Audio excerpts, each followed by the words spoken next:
Yo, what's going on, my dudes? Alright, so I thought I'd take a minute or two or five to do a video for you guys about the about the Cronus Zen community. Now, Cronus Zen is primarily used for individuals that do have accessibility requirements, but it can also be used for a competitive edge.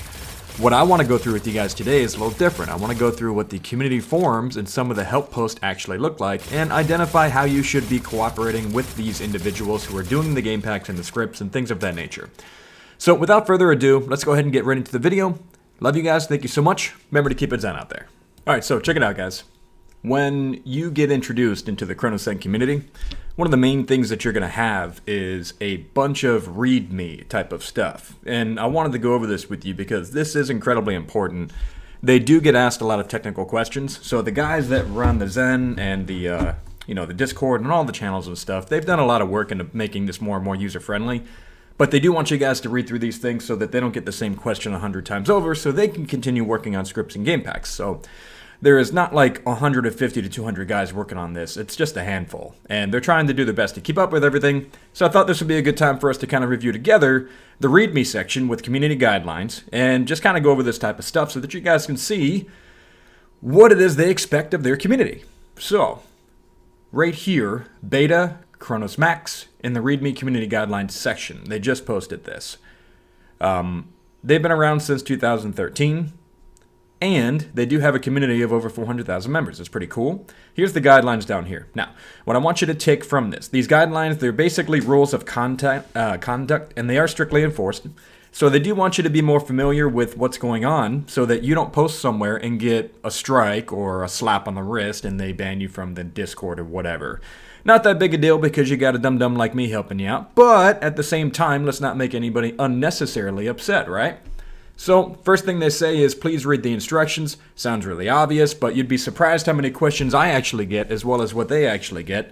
There could be something as simple as like connect in 2 cables instead of 1. But I do know that this can be overwhelming, so sometimes it's hard to find that answer, and it's better to just ask a person. And I'm like that as well. I'd rather have the let's call it customer service. So, use the correct channel, correct form. That's pretty obvious. There's scripts, game packs, and different types of controllers out there, and mouse and keyboard combinations. So make sure when you post whatever question you have that is in the appropriate spot so that you're not overloading a mouse and keyboard section with a question regarding a controller. So that goes a long way to helping them keep all the information specific to what they're trying to help you with. This right here, these are all generalized questions, non-specific. They do not help anybody figure out your problem, so it becomes unnecessary busy work for someone to ask you a question, then wait for you to get back, figure out what's going on, even send screenshots if you can. That's the kind of stuff that will help them get the answers that you would need more quickly. Right here, this is really cool stuff. This is the latest and greatest of stuff that's been going on. And I'm going to show you in a second what the new updated versions of this stuff are. So you'll see right here, the Zen Studio, you need the latest beta in order to operate it. For Zen firmware, you need to also have the latest beta. The other ones will not work anymore. Your controller model, if you're using a DualShock like the PS5 or the Xbox One, what platform you're using, that's all right there, and how it connects. Right here, what's the best script for insert game? This is something that they recommend that you do not ask because it is a personal preference thing. They even put that right here. So everyone plays differently, and a lot of people that are in the Cronus community have disability. It's a accessibility tool as a attachment device, and that is why a lot of people use it. Now, it can be used for competitive advantage. We're all very aware of that. But the guys that need it for competitive advantage don't need all that much. Maybe an anti-recoil option or something like that.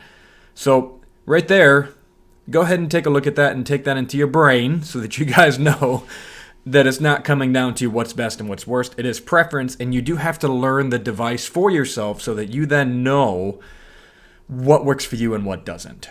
All right, this is key, and one of the things I wanted to review with you. Do not pay for any scripts. If there's any YouTubers out there, any at all, I'm not going to mention their names, but there's a few that are trying to get you to pay for spreadsheets, that are trying to get you to pay for scripts. There's a new YouTube channel that just popped up that's getting people to pay for scripts right now, and those scripts are garbage. I've researched this dude. I don't know if I can mention him and not get this video demonetized, so I'm not going to say it. But yeah, This is not how these things work, okay? It's not an aimbot, it's not an aim hack, it's not an auto-aimer, it's nothing like that, okay? They are lying to you. They even say that right there. They're trying to get you money. These channels are set up specifically to hurt you. So stay away from that. You can find everything you need within our Discord channels. I have one too with a Destiny 2 script set up in a spreadsheet that I constantly update. Final thing to know throughout the community is to just play nice. You know, we're all here to do a thing, help each other in the community. And it's really a good idea if you guys can take it easy on each other sometimes. All right, you know the drill. If you got any questions, any comments, any concerns, leave them in the comment section down below. But I did want to get you guys up to date with their newest guidelines, you know, within their channels, their forums, their Discord. That way you guys have a better understanding of what to expect going in. And that's it. You know, I appreciate you guys. Love you. Have an awesome day.